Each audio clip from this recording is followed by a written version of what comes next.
we have failed in everything. எதற்காக அழைக்கப்பட்டோம் அந்த அழைப்பினுடைய பந்தய பொருளை அடைவதற்கு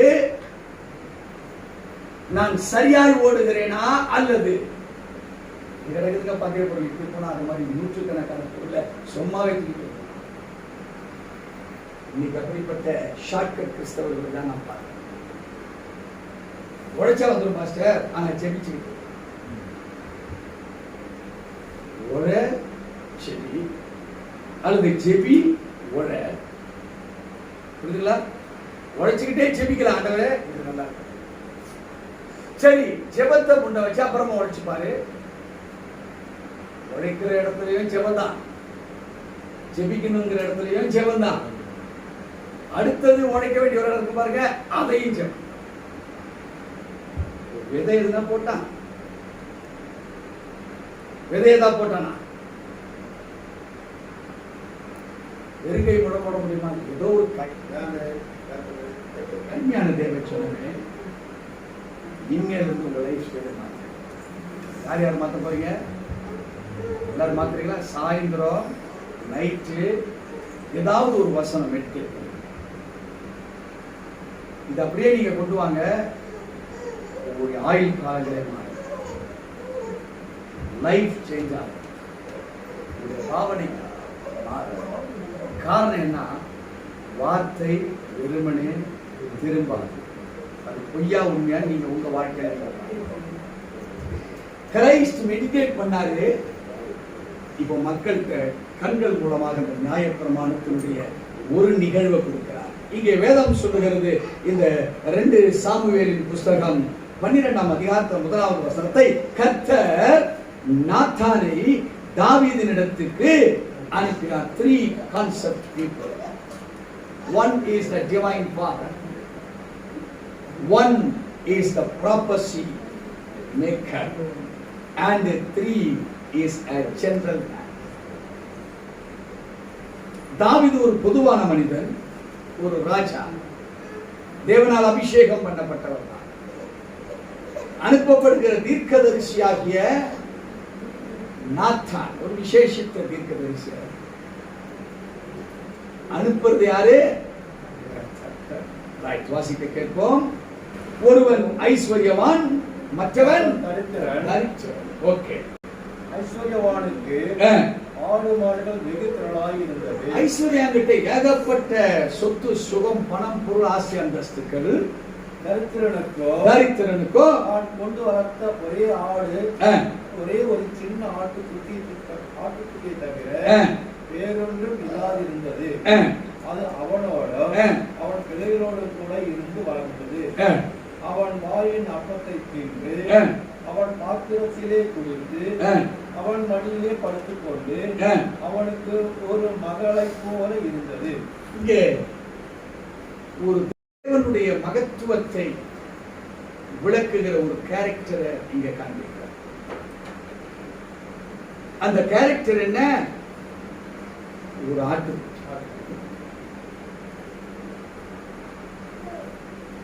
அருமையான தேவஜனமே, ஒரு மனிதனை நீ பார்க்கிற நோக்கம் எப்படி? இங்க சித்தரிக்கிறார். இந்த ஆட்டுக்குட்டியை குறித்து மிகவும் சித்தரிக்கிறார். ஒரு ஆட்டுக்குட்டியை கூட ஆண்டவர் தவற விட மாட்டார். அது ஒரு ஆத்மாவுக்கு சமம். இங்க மிக தெளிவா ஐஸ்வர்யன்ட்ட இருக்கிற ஆஸ்தியை பத்தி சிம்பிளா சொல்லிட்டாரு. ஆனா ஒரு ஏழை கிட்ட இருக்கிற ஒரு ஆட்டுக்குட்டியை என்ன பண்றாரு? ரொம்ப பெருசா பேசுறாரு. அது எதை போல இருந்ததா? அவனுக்கு மகளை போல.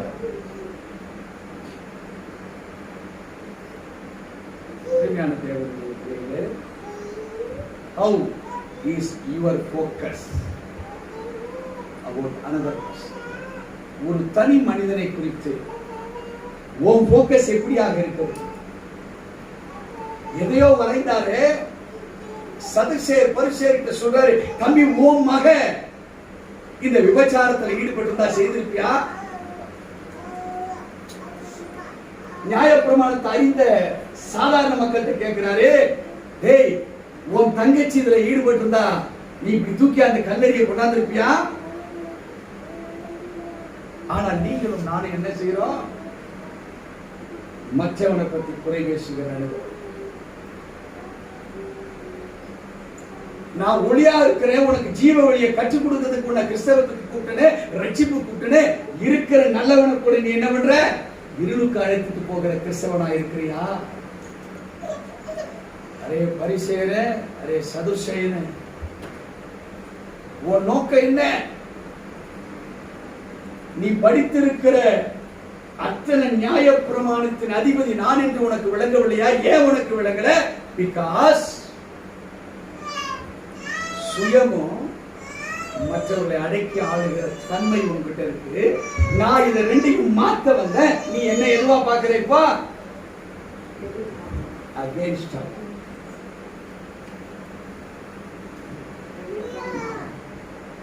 உனக்கு ஒளி இருக்கு, அது உலக ஒளி, கலாச்சார ஒளி, மக்கள் மத்தியில அப்படி எப்படி எப்படி இருக்கணுமோ அந்த ஒளி இருக்க தவிர, ஆனா இப்படித்தான் இருக்க வேண்டும் என்கிற ஒளி உங்ககிட்ட இல்ல. அந்த ஒளியை குறித்து நான் இப்ப பேச இருக்கேன். அதுதான் நிச்சயம். சொல்றாரு, ஒன்ன தவிர வெளியே இருக்கிறவங்க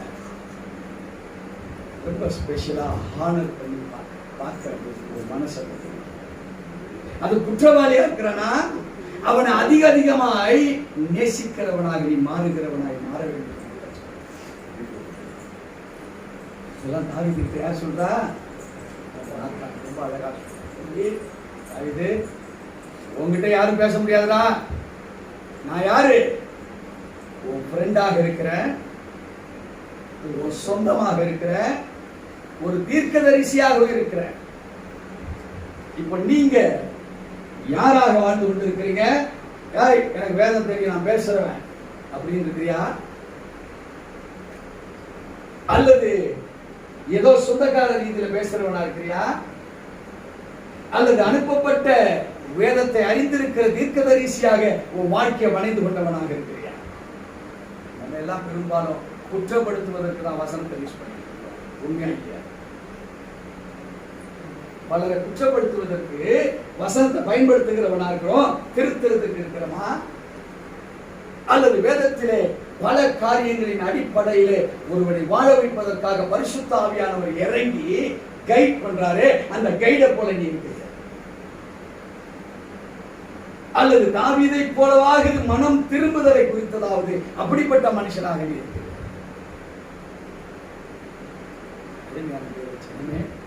We have failed in everything. எதற்காக அழைக்கப்பட்டோம் அந்த அழைப்பினுடைய பந்தய பொருளை அடைவதற்கு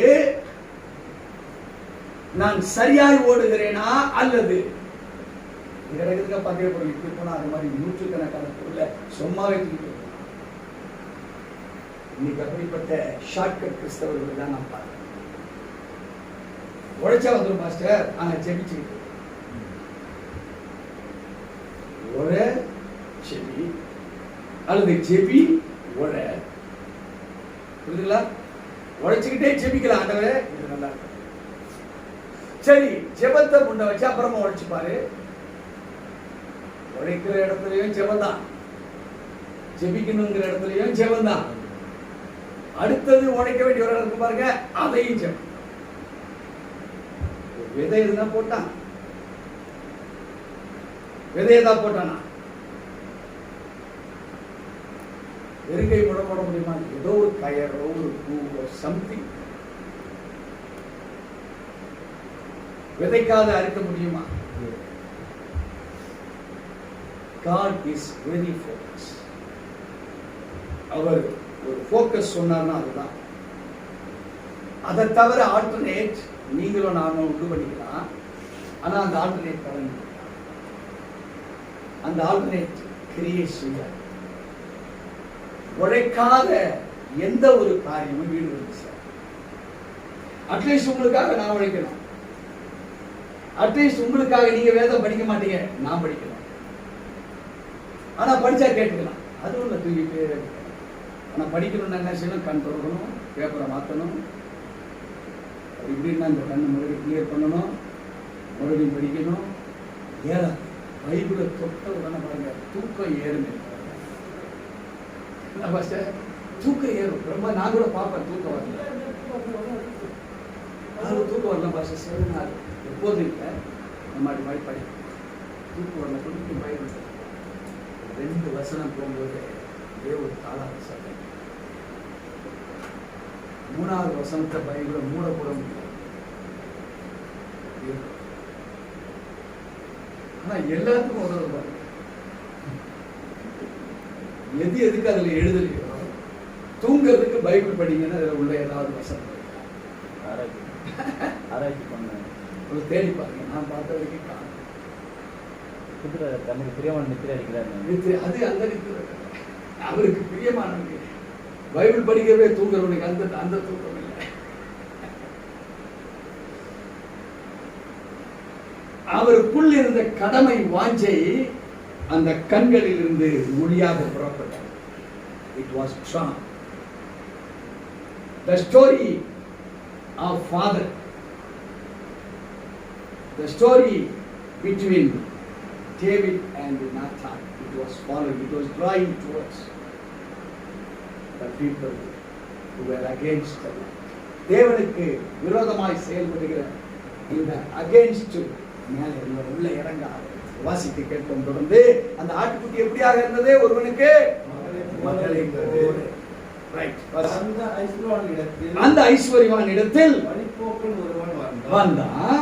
அவன் தன்னிடத்தில் வந்த வழிபோக்கனுக்கு சமையல் பண்ணுவிக்க தன்னுடைய ஆடு மாடுகளில் ஒன்றை பிடிக்க மனதில்லாமல் அந்த தருக்கிறவனுடைய ஆட்டுக்குட்டியை பிடித்து அதை தன்னிடத்தில் வந்த மனுஷனுக்கு சமையல் பண்ணிவிட்டான் என்றார். இப்ப பாருங்க, கிரைஸ்ட் வரார் இந்த கிரௌடு மத்தியில்.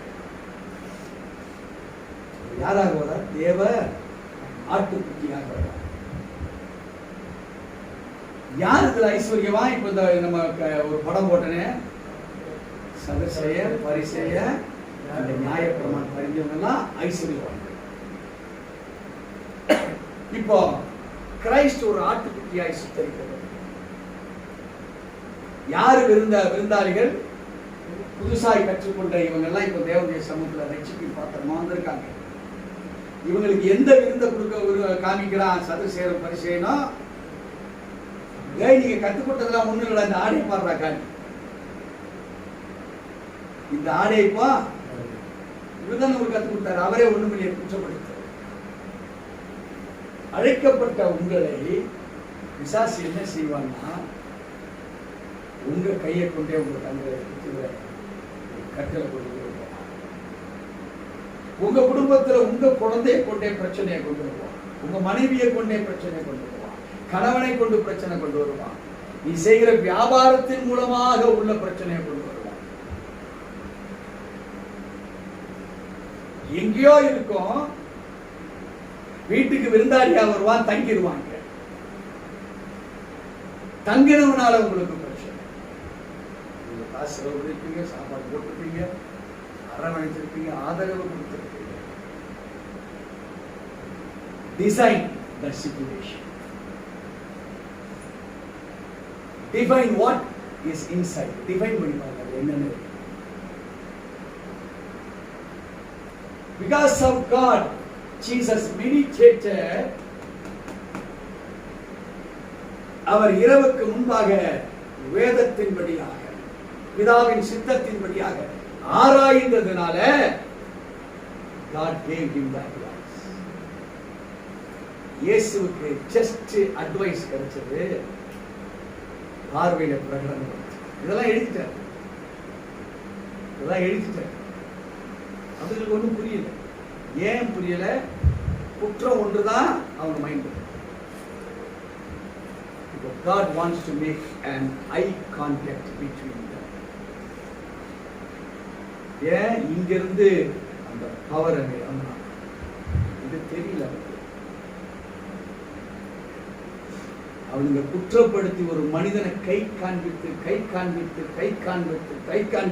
பழக்கப்பட்ட அவங்களுக்கு அவரும் தன் கண்களாலே கரங்களை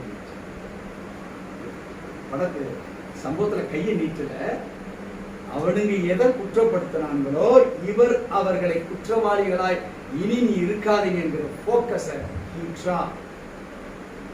இந்த எழுதல ஒரு வடிவமைப்பு கொள்கிறார். வாசிப்போம். அப்பொழுது தாவீது அந்த மனுஷன் மேல் மிகவும் கோபம் உண்டவனாகி நாத்தானை பார்த்து இந்த காரியத்தை செய்த மனுஷன் மரணத்துக்கு பாத்திரன் என்று கர்த்தருடைய ஜீவனை கொண்டு சொல்லுகிறேன் சொல்லிட்டான். இப்போ தாவீதுக்கு மேட்டர் தெரியாது. தாவீதுதான் குற்றப்படுத்துகிறாங்க. தாவீதுக்கு தெரியுமா? தெரியாது. யாருக்காவது தெரியுமா? தாவீதுக்கு தன்னைதான் குற்றப்படுத்துகிறான் அந்த நிலைமையில. வேற யாரும் கிடையாது. 3 பேர் தான். அப்பா இருக்கிறாரு, நாத்தான் இருக்கிறாரு, தாவீது. ஒரு ப்ராப்பர்சி எவ்வளவு டெக்னிக்கலா ஆண்டவர் கொண்டு போய் இருக்கிறார். தாவீது செய்த குற்றம் தெரியுமா? தெரியல. அதுக்கு ஒரு சப்ஜெக்ட் இருக்கு. தாவீது தெரியலாம் எல்லாருக்கும். தாவீது குற்றம் தெரியுமா தெரியாதா? யாருக்காவது தெரியாத ஆளு? தாவீது ஒரு குற்றவாளியா இருக்கிறார். அது மாத்திரம் வச்சுக்கோங்க. ஆனா குற்றவாளிக்கு அவர் குற்றம் புரிந்தவரா தெரியுதா? அவர் ஒரு ஜாலி மேன். இப்போ நாத்தான் என்ன சொல்றாரு? டிஃபைன் அப்படி என்றால் விளக்கங்கள் கொடுக்கிறார். இங்க நாத்தான் மிக அழகாக ஒரு சம்பவத்தை சொல்லி தாவீதுக்கு சொன்னோன்னு தாவீதுக்கு என்ன வந்துருச்சுப்பா? பயங்கர கோபம். யோ என்ன இவன் வீட்டுல 1000 மாடு இருக்குது, கண்ணுக்குட்டி இருக்குது, ஆடுகள்லாம் இருக்குது. இது ஒரு குட்டி ஆடு துள்ளி போய் மாமி மடியில உட்காருது, துள்ளி போய் மக மடியில உட்காருது, துள்ளி போய் எஜமான் மடியில உட்காருது. இந்த ஆடை மகளை போல வளர்த்திருந்த அந்த ஆடையா வெட்டிட்டான். என்ன சொல்றாரு? அவன் மரணத்துக்கு என்று சொல்லுகிறேன்.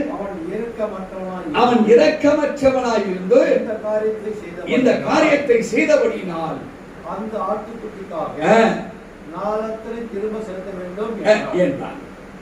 அப்பொழுது நாத்தான் தாவீதை நோக்கி, நீயே அந்த மனுஷன், இஸ்ரவேலின் தேவனாகிய கர்த்தர் சொல்லுகிறது என்னவென்றால், நான் உன்னை இஸ்ரவேலின் மேல் ராஜாவாக அபிஷேகம் பண்ணி உன்னை சவுலின் கைக்கு தப்புவித்து உன் ஆண்டவனுடைய வீட்டை உனக்கு கொடுத்து உன் ஆண்டவனுடைய ஸ்திரீகளையும் உன் மடியிலே தந்து இஸ்ரவேல் வம்சத்தையும் யூதா வம்சத்தையும் உனக்கு கையளித்தேன். இது போராதிருந்தால் இன்னும் உனக்கு வேண்டியதை தருவேன். தேவன் எப்படிப்பட்டவர் தெரியுமா? உனக்கு கொடுத்துட்டார். பாத்திரம் நிரம்பி வழியுது. நன்மை கிருபை உன்னை தொடரணும். இந்த வசனத்துக்கு அப்புறம் தான் வருது அந்த வசனம். சங்கீதம் 23 கடைசி வசனம் 6 தான் நன்மையும் கிருபையும். ஆனா சத்துருக்களுக்கு முன்பாக ஒரு பந்தியை ஆயத்தப்படுத்தினீர், அந்த பாத்திரம் நிரம்பி வழிகிறது என்று சொன்னார். வழிஞ்ச பிற்பாடும் தேவன் நமக்கு என்ன செய்யறாரா? நன்மையும் கிருபையும் தொடரத்தக்க நம்மளை வழி நடத்துகிற தேவன். அவரை கரெக்டா நீங்க போக்கஸ் பண்ணி குடிச்சீங்கன்னா காலையில தரித்திரமா இருப்பீங்க, மத்தியானம் ஐஸ்வர்யம் மாறுவீங்க. ஒரு 4 மணிக்கு மறுபடியும் தரித்திரம் மாறுவீங்க, 8க்கு மறுபடியும் ஐஸ்வர்யம். இதை மாறி மாறி நம்ம கையில கொடுத்துட்டே இருப்பாங்க. எப்படிப்பட்ட தரித்திரம்? நன்மை செய்து இந்த வாழ்க்கையில ஆண்டவர் என்ன செய்வாரு? நிரம்பி வழிகிற ஆசீர்வாதத்தை அப்படியே விட மாட்டார்.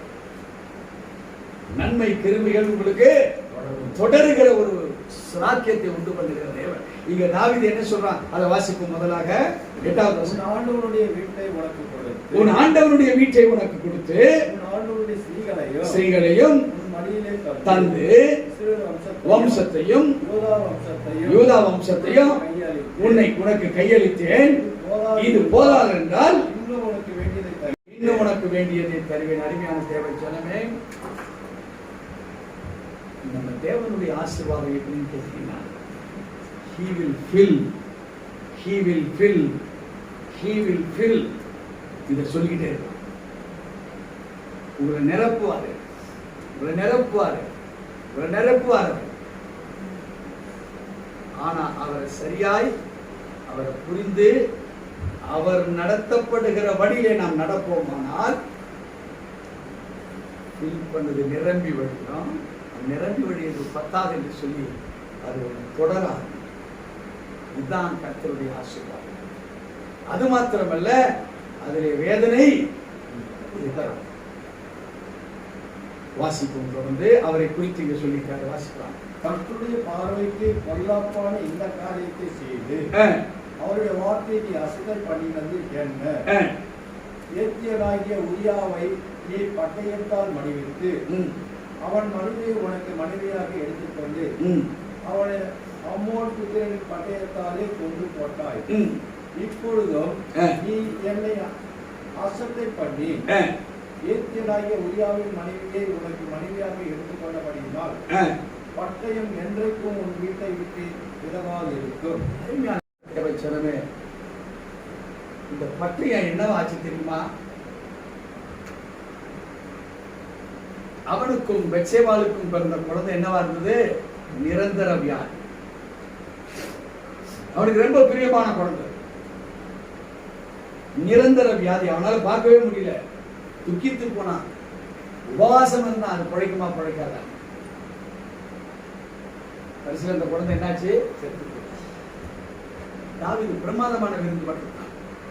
என்ன விருந்து? இனி எனக்கு துக்கம். வேதத்தின் வாயிலாக கர்த்தர் எதை சொல்ல நினைத்தாரோ நாத்தான் சரியாய் கொடுத்தபடினாலே தாவீது உணர்ந்தவனாக தேவனுக்கு முன்பாக சாட்சியாய் மாற ஆரம்பித்தார். ஆண்டவர் சொன்னார், தாவீது முழு இருதயத்தை சாலமோன பாதி இருதயம் என்று சொல்கிறார், சவுலை இருதயம் அற்றவன் என்று சொல்கிறார். ஏன் தாவீது தேவ சமூகத்தில் முழு இருதயம்? இங்கே ப்ராப்பசியாக சொல்லுவதற்கு அனுப்பப்பட்ட நாத்தானை தாவீது மிக மதிப்போடு மரியாதை கூட ஏற்றுக்கொண்டவனுக்கு முதல்ல புரியல. சம்பவம் புரிந்த பிற்பாடு டேவிட் மைண்ட் வாஸ் டிரான்ஸ்ஃபார்ம். தாவீதுடைய சிந்தை மறுரூபமாக்கப்பட்டது.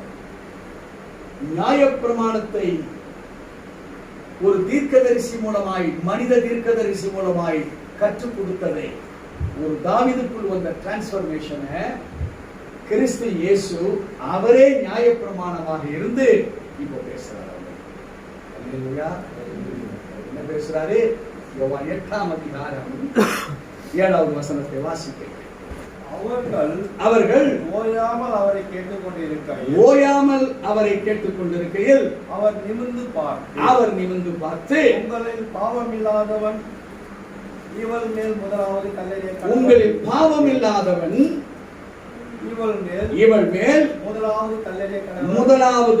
கல்லெறிய கடவுள் என்று சொல்லி. இப்ப நல்லா கவனிங்க. இங்க ப்ளூரல்ல சொல்லல, பாவம் இல்லாதவன்.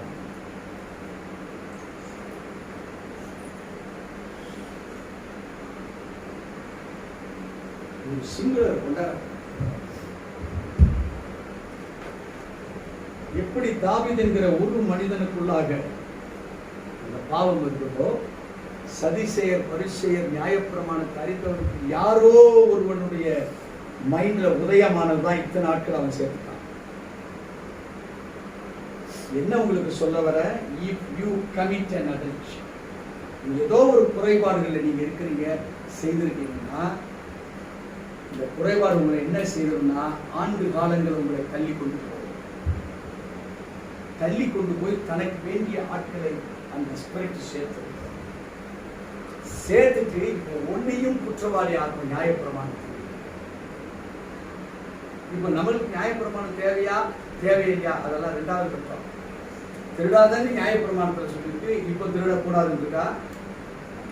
நியாயப்பிரமாணத்தை இயேசு நிறைவேற்றாங்க, நான் திருடிக்கலாங்க, அதுக்கு நாங்க இருக்க அவர் சிலுவையில் தான் அடிபட்டார், ஒன்றும் பிரச்சனை இல்லை அப்படின்னு சொல்ல முடியுமா? அப்போ நாம நம்முடைய லைஃப் ஸ்ட்ரக்சரை how we travel in our life, நாம் எப்படி அதை பிரயாணமாய் போய் கொண்டிருக்கிறோம்.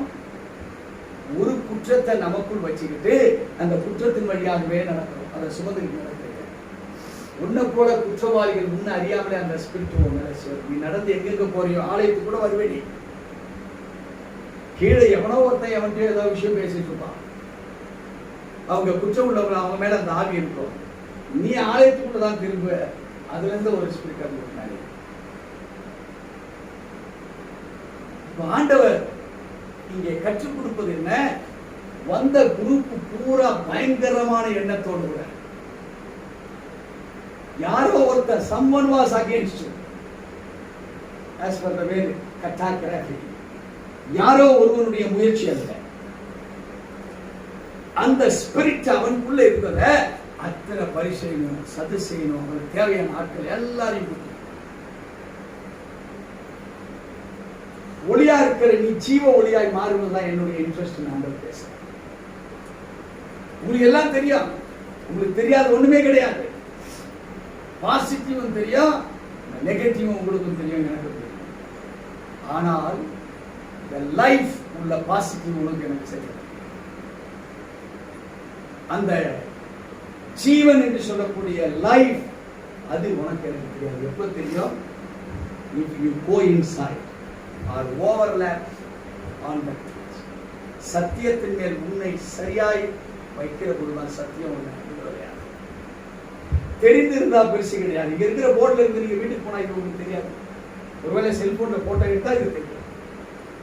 அந்த செல்போன் கூட ஆன் பண்ணி கேமராவுக்கு போய் தட்டி பல போட்டோவை நீங்க அடிக்கடி பார்க்கறது உண்டு. இதை என்னைக்காவது பார்க்கணும்னு நினைச்சா எடுத்து பார்க்கணும். தேவனுடைய விருப்பம் என்ன?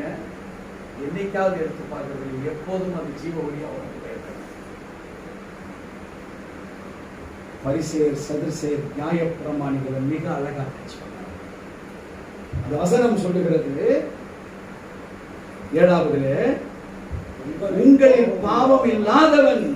God is focusing every individual in that crowd.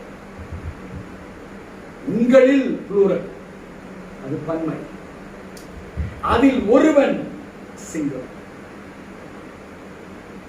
அருமையான தேவன், உன் குடும்பத்தில் நீ வாழ்ந்திருக்கிற நீ யார் என்பதை முதலாவது சிந்திக்கார். உன்னை கிறிஸ்துவுக்குள் ஸ்திரமாக ஸ்டேபிள் உன்னை உருவாக்க ஆரம்பி.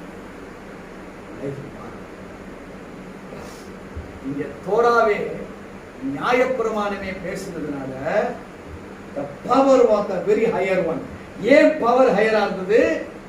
இவங்க செய்த குற்றத்துல கல் எறிவது, கல் எறிந்து கொலை செய்வது, இந்த குற்றச்சாட்டுக்கு இந்த கல் இருக்கிறது வந்து வெரி ஹையஸ்ட் பனிஷ்மெண்ட். விளங்குதுங்களா? இந்த கல் எறிந்து கொள்ளுகிற ஒரு பனிஷ்மெண்ட் ஹையஸ்ட் பனிஷ்மெண்ட். உயிரோட பீஸ் அவன் சாவுவான். அவன் சாகுற வரைக்கும் கல் எறியணும். ஆட்டி பாப்பாரு, கொஞ்சம் ஆற்றுல வடி ஆற்றுல ஒரு கல்ல கண் முடிச்சு பாக்குறான், போடு கண்ட ஒரு கல்ல. இப்போ அவங்களுக்கு தான் இந்த ஹையஸ்ட் பவர், இந்த தோரா நியாயப்பிரமாணமே அவங்களுக்கு. அருமையான தேவ ஜனமே, இருள் எவ்வளவாக இருந்தாலும் அது வந்தாதான் சரி.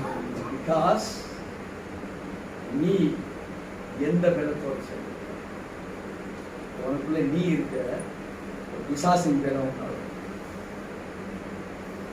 இப்ப நீ ஜெயிக்கணும்னா நீ ஜெயிக்க முடியாது. பிசாசை எதிர்க்கிற தேவன் உள்ளவர். தேவன் இப்போ உனக்கு சைட்ல நின்னாதான் உனக்குள்ள இருந்து உன்னை ஆளுகை செய்கிற பிசாச தேவன். சோ மல்கியாக்கு அப்புறம் 400 ஆண்டுகள் அமைதியா இருந்த தீர்க்கதரிசியோ ஒருவரும் எதிர்க்கப்படாத அந்த காலகட்டங்களில் தான் கிரைஸ்ட் உள்ளவர். கிரைஸ்ட் உள்ள வந்துதான் எதை சீர் பண்ணணுமோ he utilized the occasion. எந்த occasion? the feast of tabernacle அவர் பயன்படுத்துகிறார். திரள் கூட்ட யூதர்கள் எங்க இருந்தாலும் உண்டு கலந்து செய்யக்கூடிய அந்த ஃபங்க்ஷனுக்கு அந்த பொசிஷனை யூஸ் பண்ண there was a great transformation. இப்போ என்னாச்சு? ஆலயம்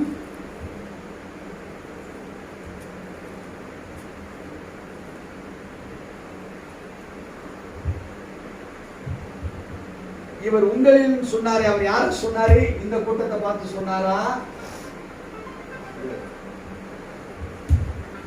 அந்த கூட்டத்துக்காக சொன்னாரா? இவருக்கு ஒரு வார்த்தையை மறுபடியும் கேட்க வந்த இவங்களுக்கு சொல்ல, there was an opposite people, negative people. இவங்களுக்கு தான் பேச அவர் சொன்ன வார்த்தை, பாவம் இல்லாதவன் இவள் மேல் முதலாவது கல்லறிய கடவன் என்று சொல்லி இவ்வளவு பேசிட்டு மறுபடியும் என்ன செய்யறாரு?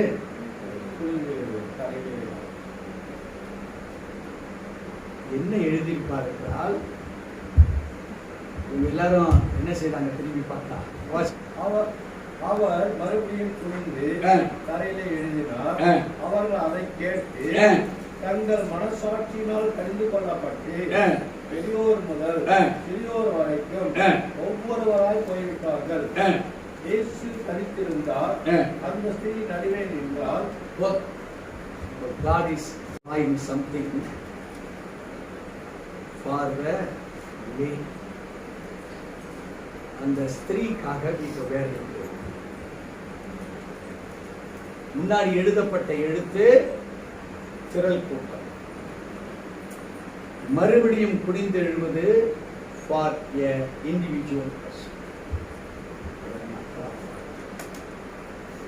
இங்கே ஒரு தாவீதை கொண்டு நியாயப்பிரமாணத்தை விளக்கிறார். இந்த மகளை எப்படி டேக்கிள் பண்றாங்க?